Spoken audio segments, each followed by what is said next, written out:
नमस्कार, आप देख रहे हैं विस्टा न्यूज। मैं हूं दिवाकर विक्रम सिंह। भारत और अमेरिका के संदर्भों में और उनके संबंधों को लेकर के ढेर सारी चर्चाएं होती रही हैं, आगे भी होती रहेंगी, क्योंकि भू राजनीतिक और रणनीतिक परिप्रेक्ष्य में जो बातें और जो घटनाएं हो रही हैं उसमें दोनों के महत्व हैं और आगे भी रहेंगे। जी हाँ, मैं ये बात इसलिए कह रहा हूँ क्योंकि भारत और अमेरिका के बीच 2+2 वार्ता हुई और इस 2+2 वार्ता में भारत के विदेश मंत्री की तरफ से जो बयान दिया गया है उसके मायने हैं और अब वो समझना ज़रूरी है। सबसे बड़ी बात है कि 2+2 ये है क्या, हमें समझना चाहिए। भारत और अमेरिका दोनों जियोपॉलिटिकल सिनेरियो में भू रणनीतिक और राजनीतिक सहयोगी हैं। इन परिस्थितियों में जब दोनों के बीच महत्वपूर्ण वार्ता होती है तो दो अलग अलग प्रमुख मंत्रालयों के मंत्री दोनों तरफ से बैठते हैं और दोनों मंत्रालय और दोनों मंत्री उनके मुद्दे और उनके जो भी मैटर्स होते हैं वो एक साथ डिस्कस किए जाते हैं और उस पर समझौता होता है या समझौता करने पर सहमति बनती है। इसलिए 2+2 वार्ता के परिणाम बहुत ही महत्वपूर्ण हो सकते हैं, होते रहे हैं। पिछले एक दशक से अधिक समय तक भारत रूस या भारत अमेरिका, भारत जर्मनी या भारत फ्रांस के बीच 2+2 वार्ता का महत्व बढ़ा है और इसी के तहत जब रूस और यूक्रेन में संघर्ष चल रहा है, हालांकि संघर्ष का चरम अब बीत चुका है और अभी भी लड़ाई जारी है, लेकिन उसमें कुछ ठहराव है। और उस परिस्थिति में जबकि चीन की नज़रें अमेरिका के खिलाफ लगी हुई हैं और वो रूस का बेहतर साथी बताने और उसको सफल बनाने की कोशिश कर रहा है, इसके साथ साथ पाकिस्तान के पूर्व प्रधानमंत्री इमरान खान भी रूस की तरफदारी करते नजर आए। इन बदली हुई परिस्थितियों में भारत और अमेरिका के बीच वार्ता होती है, वो भी तब जब रूस पर सैंक्शंस लगाने को लेकर के अमेरिका के द्वारा कहे गए कुछ बातों को भारत ने दरकिनार किया और साथ ही ये स्पष्ट किया कि हर एक उस मंच से भारत किसी भी युद्धरत देश में क्या परिस्थितियां हैं उसको देखते हुए, जिस देश की जो स्थिति है उसकी बात करते हुए यही कहेगा कि शांति के लिए वार्ता की जाए। और भारत ने यह भी स्पष्ट किया कि रूस उसका पुराना सहयोगी है और साथ ही साथ स्ट्रैटेजिक अर्थात रणनीतिक और राजनीतिक सहयोगी के तौर पर वो रूस के द्वारा किए गए कामों और सहयोग को कभी नहीं बुलाएगा। वो रूस के साथ भी वही संबंध रखेगा जिस संबंध की दरकार है, जिस संबंध को बनाए रखना भारत के हितों में है, भारत की जरूरत है। लेकिन अमेरिका को यह बात नागवार गुजरी और संयुक्त राष्ट्र संघ के हर एक मंच से जब रूस पर सैंक्शंस की प्रक्रिया को आगे बढ़ाने की बात आई तो अमेरिका डिप्लोमेटिक तरीके से भारत पर दबाव बनाने लगा और साथ ही साथ सैंक्शंस को ज़्यादा प्रभावी बनाने के लिए जिस आयात और निर्यात पर रूस की निगाहें थीं और रूस प्रयास कर रहा था उसमें तेल के निर्यात को लेकर के अमेरिका ये चाहता था कि सभी देश रूस पर प्रतिबंध लगाएं ताकि उसकी अर्थव्यवस्था पूरी तरह से बिखर जाए। भारत ने इस मुद्दे पर अपने देश की विदेश नीति बनाई और उस विदेश नीति के हिसाब से अपने हितों को ध्यान में रखकर अमेरिका को भी रणनीतिक सहयोगी मानते हुए उससे भी सहयोग लेने और समय समय पर पॉजिटिव समर्थन देना उचित समझा और उसी की ओर भारत ने कदम बढ़ाए। दूसरी तरफ भारत ने अमेरिका से साफ तौर पर कह दिया कि वो रूस से तेल आयात करेगा और इसलिए करेगा क्योंकि उसको सस्ते दामों पे मिल रहे हैं और उसको लेकर के अमेरिका ये नाराजगी जाहिर कर रहा है, उसकी त्योरियां चढ़ रही हैं। तो भारत अमेरिका को समझाने की कोशिश करेगा। इसके बावजूद भी अगर अमेरिका नाराज है तो भारत वही करेगा जो भारत चाहता है, क्योंकि इस लिए और इसके हिसाब से भारत ने अपने आप को मजबूत करके अंतर्राष्ट्रीय बिरादरी में खड़ा किया हुआ है। अमेरिका ने इस बात को पहले तो नहीं समझा और अमेरिका की तरफ से दबाव बनाने की कोशिश वहां के विदेश विभाग की तरफ से की गई और दिलीप सिंह ने जो कि अमेरिकी विदेश विभाग के वरिष्ठ अधिकारी हैं, उन्होंने इस बात को इस तरीके से स्पष्ट करने और सार्वजनिक करने की कोशिश की कि भारत पर वैसे ही दबाव बना दिया जाए जैसे पाकिस्तान या कुछ अन्य देशों पे अमेरिका बनाता रहा है। लेकिन भारत ने उसका दो टूक जवाब हर एक उस मंच से, सार्वजनिक बयान से, विदेश मंत्रालय की तरफ से स्पष्टीकरण के रूप में देता रहा और बराबर भारत ने दिया। लेकिन जब बात 2+2 वार्ता की आई और अमेरिका की राजधानी वॉशिंगटन में रक्षा मंत्री राजनाथ सिंह और विदेश मंत्री एस जयशंकर पहुंचे और इसके पहले और इस दौरान जो वीडियो कॉन्फ्रेंसिंग के जरिए अमेरिका के राष्ट्रपति जो बाइडेन और भारत के प्रधानमंत्री की वार्ता हुई, उसमें भी दोनों ने एक दूसरे की जरूरत को समझा और हर एक उस क्षेत्र में सहयोग का वायदा किया जिसके कारण दोनों की जरूरतें भी पूरी हों और भारत अपनी जरूरतों को पूरा करते हुए उस दिशा में आगे बढ़े जिसको आगे बढ़ने के लिए उसने अपना लक्ष्य बनाया है। साथ ही अमेरिका ने भी भारत की जरूरत को समझा और इस जियोपॉलिटिकल सिनेरियो में चीन को कंट्रोल करने के लिए चेक एंड बैलेंस की रणनीति के तहत उसने भारत के साथ दोस्ती को बनाए रखने का संकल्प किया और साथ ही साथ रणनीतिक सहयोग पर आगे बढ़ने का फैसला किया। लेकिन इसके साथ ही साथ अमेरिका यह भी चाहता रहा कि भारत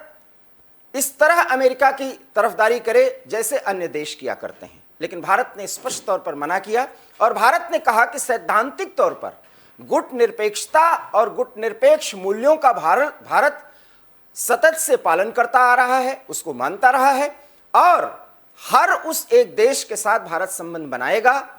बदली हुई परिस्थितियों में, जियोपॉलिटिकल सिनेरियो में वो एक ऐसे संबंध को डेवलप करेगा, अगर स्ट्रेटेजिक पार्टनर के तौर पर कोई देश आगे आएगा तो भारत उसके साथ आगे बढ़ेगा, क्योंकि भारत हर उस एक क्षेत्र में अपने आप को बैलेंस करने की स्थिति में है, अपने आप को उस क्षेत्र में खड़ा करने की स्थिति में है। उस इंफ्रास्ट्रक्चर से भारत पूरी तरह से वाकिफ है और अगर वो चीजें नहीं हो पाती हैं तो दूसरे देशों के साथ सहयोग करके भारत उसे अपने देश में डेवलप करेगा। इसलिए एक भारत श्रेष्ठ भारत का जो नारा है और मेक इन इंडिया के तहत भारत अपने आर्थिक गतिविधियों को जिस तरह से स्वावलंबी बनाने की कोशिश कर रहा है, उसमें आने वाले समय में अमेरिका की भी जरूरत पड़ेगी भारत को, रूस की भी और साथ ही साथ यूरोपीय देशों की भी। लेकिन अगर ये देश चाहें कि यूक्रेन के मुद्दे पर रूस का एक पक्षीय विरोध किया जाए तो भारत ऐसा नहीं कर सकता, क्योंकि सैद्धांतिक तौर पर और भारत के हितों के हिसाब से भी ये बातें सही नहीं हैं। और फिर जब 2+2 वार्ता हुई तो प्रधानमंत्री मोदी और जो बाइडेन के बीच में बहुत ही सौहार्दपूर्ण तरीके से हर एक बिंदु पर चर्चा हुई, सहमति बनी और 2+2 वार्ता के दौरान विदेश मंत्रालय की तरफ से विदेश मंत्री को जब बोलना पड़ा तो अमेरिका के विदेश मंत्रालय की तरफ से जो दबाव बनाने की कोशिश की गई उसका जवाब अमेरिका से ही दिया गया। यह भी एक महत्वपूर्ण बात है और यह भी भारत के ताकत का एहसास करने के लिए एक प्रमुख मुद्दा है जिसे हमें समझना चाहिए। अमेरिका में ही रह करके अमेरिकी मीडिया के सामने एक सार्वजनिक बयानों के द्वारा जयशंकर ने यह स्पष्ट किया कि जितना तेल यूरोप मंगाता है एक दिन में भारत अपने जरूरतों के हिसाब से उतना मंगाता है और भारत अपने जरूरतों के हिसाब से अगर उसको कच्चा तेल या रिफाइंड जो भी रिफाइनरी के द्वारा या परिशुद्ध तेल अगर उसको जरूरत है तो भारत उसको मंगाएगा और इसके लिए अगर कोई दबाव बनाया जा रहा है तो भारत उसे नहीं मानेगा। और यह बात भारत ने बहुत ही तल्ख अंदाज में नहीं किया बल्कि अपने स्ट्रेटेजिक पार्टनर अमेरिका को समझाते हुए कहा और इसका असर अमेरिका पर पड़ा। और अमेरिकी विदेश मंत्रालय की तरफ से जिस तरीके से वहां के विदेश मंत्री ने हर एक मुद्दे पर बात की और उसके बाद जो कुछ भी दबाव बनाने की रणनीति बनाई गई थी, दबाव बनाया गया था, उस पर स्पष्टीकरण देते हुए बहुत ही डिप्लोमेटिक तरीके से उसको सॉल्व करने की कोशिश की और कहा यह गया कि रूस चूंकि आक्रामक देश है, भारत इस बात को समझे और इसको समझते हुए जरूरतों के मुताबिक वो वैश्विक बिरादरी का ख्याल रखते हुए, उसकी इज्जत रखते हुए, उसकी ताकत का एहसास हर एक आक्रमणकारी देश को कराने के लिए ऐसा करे कि वो देश महसूस करे कि उसकी आक्रामकता नीतियां आगे ज्यादा दिन तक नहीं बढ़ सकती। भारत ने उसको भी स्वीकार किया और भारत ने यह भी कहा कि रूस अगर चाहता है कि वो अपने दोस्ती की कीमत पर उसके हर एक मुद्दे पर, हर एक बात पे हां में हां भारत मिलाएगा, तो ऐसा नहीं हो सकता। और इसी बात को स्पष्ट करते हुए जयशंकर ने यह भी कहा कि भारत चाहता है कि यूक्रेन के साथ रूस बातचीत करे और युद्ध अंतिम विकल्प नहीं है किसी भी समस्या के समाधान के लिए। तो भारत ने रूस का एक तरफ साथ दिया, लेकिन चीन के स्वार्थपरक नीतियों के तहत एक तरफा या आंख मूंद करके रूस का भारत साथ नहीं दे रहा। साथ ही पाकिस्तान चीन की परस्ती करते हुए रूस का साथ देने की शुरुआत की थी। वो पूर्व प्रधानमंत्री इमरान खान के रूस दौरे के संदर्भ में यह बात कही जा रही। लेकिन भारत ने कहा कि दशकों पुराने संबंध को वो आगे बढ़ाना चाहता है। रक्षा जरूरतों सहित हर एक मुद्दे पर भारत रूस आगे बढ़ते रहेंगे, क्योंकि रूस ऐसा करता रहा है। भारत के कई ऐसे मुश्किल दौर में जबकि पूरी दुनिया ने भारत का साथ छोड़ दिया था, रूस ने साथ दिया। और आज जब रूस को एक जरूरत की दरकार है तो भारत वो दोस्ती की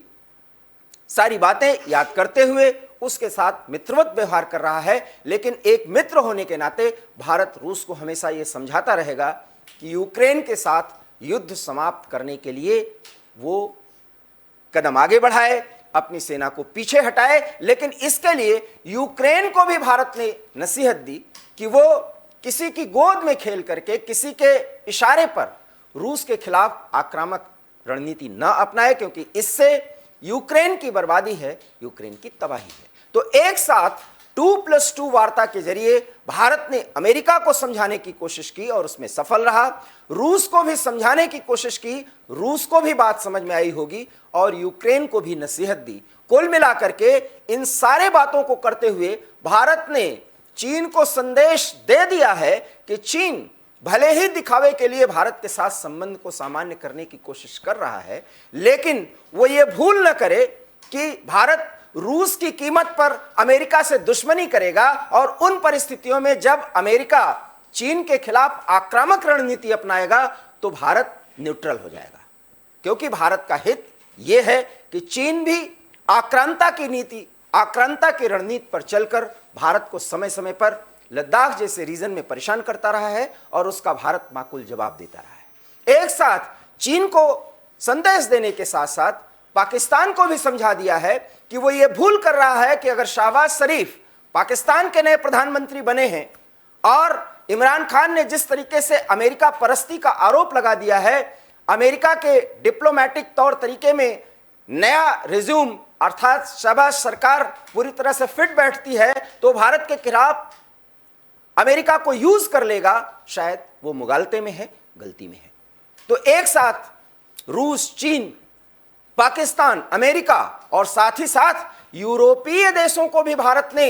आईना दिखाया है कि वो सैंक्शंस लगाने की बात करते हैं, लेकिन आज भी वो रूस से तेल आयात करते हैं। इसलिए सिद्धांत के तौर पर भारत ने अमेरिका के साथ रणनीतिक सहयोग पर वार्ता की और अमेरिका को आईना दिखाया, नसीहत दी। और उस नसीहत का परिणाम है कि अमेरिका को यह कहना पड़ा कि भारत खुद ही एक ताकतवर और समझदार देश है, उसकी अपनी विदेश नीति है, उसके विदेश नीति के अपने सिद्धांत हैं। गुटनिरपेक्षता की जो सोच भारत की है वो दशकों पुरानी है, भारत उस पर चले। लेकिन अमेरिका चाहेगा कि भारत अमेरिका के भी पक्ष और उसके दृष्टिकोण को समझे। और भारत ने आश्वासन दिया कि हम बराबरी का व्यवहार करते हुए, मित्रवत व्यवहार करते हुए, रणनीतिक सहयोगी के तौर पर आगे बढ़ते हुए, आगे बढ़ेंगे तो, साथ देंगे तो, लेकिन सिद्धांतों के साथ समझौता नहीं करेंगे। इस 2+2 वार्ता के ये मायने हैं, ये परिणाम हैं, जिसमें एक बार फिर नई बदली हुई जियोपॉलिटिकल सिनेरियो अर्थात परिदृश्य में भारत ने दिखाने की कोशिश की है, बताने की कोशिश की है, जताने की कोशिश की है कि दुनिया में वो अपने गुटनिरपेक्ष मूल्यों और सिद्धांतों की खातिर किसी के आगे झुकेगा नहीं, समझौता नहीं करेगा। हां, समझौते की हर वो एक बिंदु, हर एक पड़ाव बराबरी का होगा और उस बराबरी के रास्ते पर बढ़ते हुए भारत अपने देश की जरूरतों को पूरा करने की कवायद आगे भी बढ़ाता रहेगा। और इस बात को अमेरिका ने भी समझा है, रूस ने भी समझा है। आने वाले समय में यूरोपीय देश या यूरोपीय संघ इस दृष्टिकोण को किस नजरिए से देखते हैं और क्या तेल आयात और निर्यात पर भारत की रणनीति कारगर होती है, देखना यह होगा। क्योंकि भारत की रणनीति अगर कारगर हुई तो रूस को सबसे बड़ा सहयोग भारत पहुंचाएगा, और वो ये है कि अमेरिका और यूरोपीय देशों के भारी सैंक्शंस के बावजूद रूस की स्थिति अभी डवाडोल नहीं हो रही है, जिसका दावा अमेरिका करता रहा है। एक साथ अमेरिका और रूस से बात करते हुए, बराबरी का व्यवहार करते हुए भारत आगे बढ़ रहा है और आगे बढ़ता चला जाएगा, क्योंकि भारत ने ठाना है कि 135 करोड़ आबादी की ताकत पर भारत आगे इसलिए बढ़ेगा क्योंकि एक भारत श्रेष्ठ भारत बनाने का संकल्प भारत कर चुका है और उससे अब कोई पीछे हटा नहीं सकता, डिगा नहीं सकता। एबी स्टार न्यूज में इतना ही। देश और दुनिया की तमाम बड़ी खबरों के लिए आप देखते रहिए एबी स्टार न्यूज, क्योंकि यहां खबरों और विश्लेषण का सिलसिला कभी नहीं थमता। फिलहाल मुझे दीजिए इजाजत। नमस्कार।